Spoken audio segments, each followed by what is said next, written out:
የቻናል ቤተሰቦች እንደምቆያችሁ እንደምስከሳ ድረሳችሁ በያላችሁበት ሰላም ብያለሁ። ሰላማችሁ ይብዛ። ዛሬ ደግሞ በአዲስ መልክ ተከስተናል። ከእህቴ ጋር ነን ያለነው። እሷ ፋርማሲ ነች፣ እኔ ደግሞ ሐኪም ነን። ስለዚህ የጤና ተኮር ሀሳቦችን እያነሳን አብረናችሁ እንቆያለን። አብራችሁ ቆዩ። ከዚህ በፊት እውቅናው ያላችሁ ላይክ፣ ሰብስክራይብ፣ ሼር እያደረጋችሁ ለሌሎች አዳርሱ። ያው ከዚህ በፊት ደግሞ ሰምታችሁት የማታውቁ ከሆነ ደግሞ ያው ሀሳባችሁን የእናንተን ሀሳብ ኮመንት ላይ አሳውቁን፣ አስቀምጡልን ማለት ነው።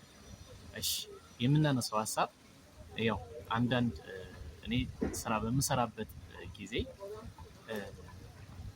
የደም መጠን ወይ ደግሞ ግፊት በምንለካበት ሰዓት አንዳንዶቹን ግፊት አለባችሁ ስንላቸው አይ እንዲያውም ግፊት ሳይሆን የደም ማነስ ነው ያለብን ብለውን ያውቃሉ። እና ምናልባት እናንተስ አመለካከታችሁ ምን ይመስላችኋል? ደም ግፊት ከደም ማነስ ጋር የሚያገናኘው የሚያለያየው ነገር ምን ይመስላችኋል? እሺ ትንሽ ሃይላይት ላድርግላችሁ። የደም ግፊት ማለት በደም ቧንቧችን ውስጥ ያለው የግፊት መጠን ወይ ደግሞ ፕሬሸር ማለት ነው። ለምሳሌ ማንም ሰው በሚረዳው መልኩ ቧንቧ ውስጥ ውሃ አለ አይደለ? ስለዚህ ቧንቧዋ ጠባብ ቱቦዋ ጠባብ በምትሆንበት ጊዜ እና በምትከፍቱበት ጊዜ በጣም በከፍተኛ ፍጥነትና ርዝመት ረጅም ቦታ ይሄዳል አይደለ? ቧንቧው ደግሞ ሰፋ ካለ ደግሞ ግፊቱ ይቀንሳል። ኢቭን በሚደፋበት ሰዓት እዛው ከቧንቧው ስር ነው የሚደፋው ማለት ነው። እና እንደዛ እንደማለት ነው ደም ቧንቧችን ላይ ያለው ግፊት የሚባለው እሱ ነው ማለት ነው። እንግዲህ መንስኤዎቹ የተለያየ መንስኤዎች ወይ ደግሞ ምክንያቶች አሉ። እሱን የምነግራችሁ ይሆናል። እንግዲህ አንዳንዴ በዘር ሊተላለፍ ይችላል። ሁለተኛ ደግሞ ራስን ላይፍ ስታይልን ባለመጠበቅ ሊተላለፍ ይችላል። ለምሳሌ በጣም ወፍራም የሆኑ ሰዎች፣ ቅባት የሚያበዙ ሰዎች፣ ጨው በጣም አብዝተው የሚመገቡ ሰዎች፣ በሌላ ደግሞ በሌላ ችግር ወይ ደግሞ የኩላሊት ህመም ያለባቸው ሰዎች ለእንደዚህ አይነት ለግፊት ሲጋለጡ ይስተዋላሉ ማለት ነው። በሌላ በኩል ደግሞ ደም ማነስ የሚባለው ደግሞ ደም ማነስ ከየት ይመጣል የሚለውን ደግሞ ልንገራችሁ። በተፈጥሮ በሰውነታችን ውስጥ 3 አይነት የደም አይነቶች አሉ። እነሱም ፕላትሌት፣ ይህ ማለት ደግሞ በሰውነታችን ውስጥ ያለው ደም በእጃችን ወይ ደግሞ እግራችን የሆነ ሰውነታችን ክፍል በሚቆረጥበት ሰዓት እንዲረጋ የሚያደርገው ፕላትሌት የሚባል አለ። ሌላኛው ደግሞ ደምን ደም የሚያሰኘው ወይ ደግሞ ቀይ እንዲሆን ያደረገው ነገር ቀይ ደም ሕዋሳት ወይ ደግሞ ሬድ ብለድ ሴል የሚባሉት አሉ። ሌሎች ደግሞ በሽታን የሚከላከሉት ነጭ የደም ሕዋሳት ወይ ደግሞ ዋይት ብለድ ሴል የሚባሉት አሉ ማለት ነው።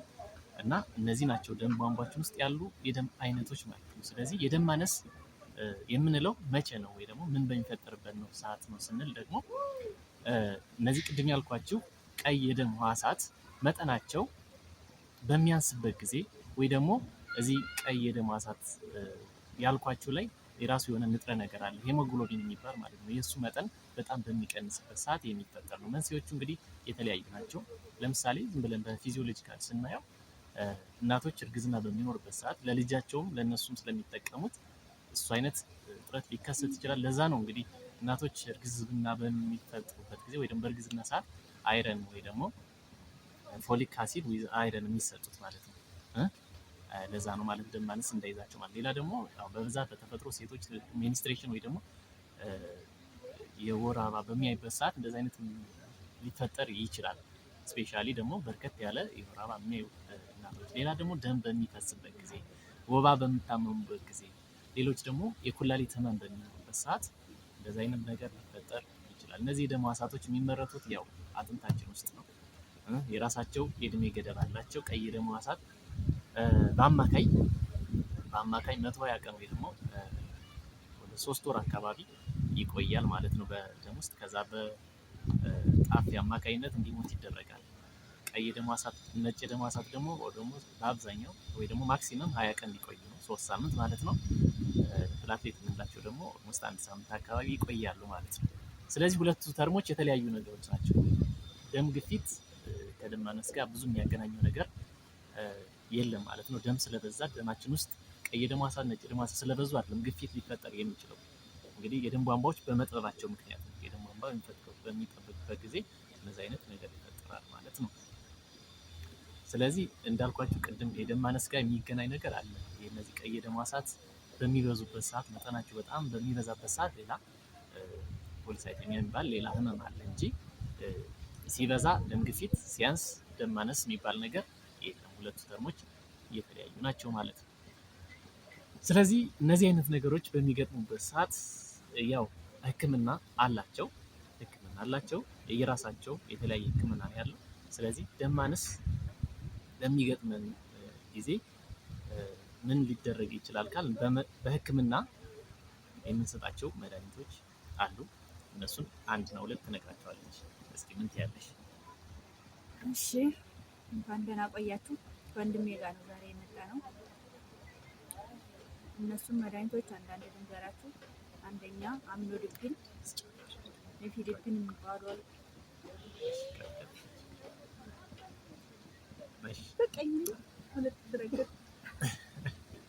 እሺ፣ ለማንኛውም ያው ለቻናሉ አዲስ ስለሆነች ለካሜራም አዲስ ስለሆነች ትንሽ ሽፍረት ነገር እየተሰማት ነው እና አበረታት። ስለዚህ አንድ ሰው የደም ማነስ በሚይዘው ጊዜ ወይም በሚታመም ጊዜ አንደኛ አመጋገቡን ማስተካከል ነው። ይህን አይረን የሚባለውን ንጥረ ነገር ሊተካ የሚችል ምግብ መመገብ ነው። ሁለተኛ ከዛ ካለፈና መታከም የማይቻል ከሆነ የራሱ የሆነ የተለያዩ ማለት ነው። በዋናነት አይረን የሚባል መድኃኒት አለ። በእርግጥ የደም ማነሶች በጣም የተለያዩ ናቸው። በደም መፍሰስ ምክንያት የሚመጣ አይረን በሚባለው ንጥረ ነገር ማነስ የተነሳ የሚመጣ፣ ፎሊክ አሲድ የሚባለው ንጥረ ነገር በማነሱ የሚመጣ፣ ለረጅም ጊዜ ህመም ወይ ደግሞ የኩላሊት ህመም ካለ፣ የልብ ታማሚ ከሆኑ እንደዚህ በዚህ አይነት ምናምን ሊመጣ ይችላል። ስለዚህ አንደኛው አይረን ነው። የአይረን እጥረት ካለ አይረን እንሰጣለን። ፎሊክ አሲድ እጥረት ከሆነ ደግሞ ፎሊክ አሲድ እንሰጣለን። ሌሎችም የተለያዩ የደም ማነሶች ደግሞ የየራሳቸው የሆነ የህክምና ዘዴ ያለው። ከተመቻችሁ ደግሞ በቀጣይ እያንዳንዳቸውን መድኃኒቶች እንዘረዝርላችሁ እንችላለን ማለት ነው። ሌላው ኮሜንት ላይ ጻፉልን። አዎ ኮሜንት ላይ ጻፉላት። እሷን ነው የምታውቃል፣ እሷ ጻፉላት። ሌላው ደግሞ የደም ግፊት ደግሞ ይታከማል። የደም ግፊት የራሱ አለካክ አለው፣ መጠን አለው። ስለዚህ ከዛ ልኬታ በላይ ከሆነ ይታከማል። መጀመሪያ ግን መድኃኒት ከመሰጠቱ በፊት ምን ይደረጋል? ላይፍ ስታይልን ወይ ደግሞ የአኗኗር ዘዴን ማስተካከል፣ ስፖርት መስራት፣ ጨው ነገሮችን አለማዘውተር፣ ስብ ወይ ደግሞ የበዛባቸው ምግቦችን መቀነስ፣ እነሱ አንደኛው የህክምናው አካል ነው ማለት ነው። ከዛ ካለፈ ከዘለለ በኋላ ደግሞ ህክምና አለው። በመድኃኒት ደረጃ ብዙ መድኃኒቶች ነው ያሉት። ከትንሹ እንዲያው ለብዙ ሰው የሚሰጠው መድኃኒት አምሎድፒን፣ ደግሞ በጣም ኢመርጀንሲ ከሆነ ኔፊሊፕን የሚባል አለ። ሌሎች ያው በቀጣይ የምነግራችሁ ይሆናል። እነዚህ ለሃይላይት ከነገርኳችሁ፣ እስኪ የእናንተን አስተያየት ኮመንት ላይ አስቀምጡልን። በሌላ ቪዲዮ እስከምንገናኝ ሰናይ ጊዜ ይሁንላችሁ። ባይ ባይ። እና ልጅቷ እንዴት አያቸዋት? ከተመቻቻችሁ ቀጣይ ይዘናት እንመጣለን ማለት ነው። ይመቻችሁ።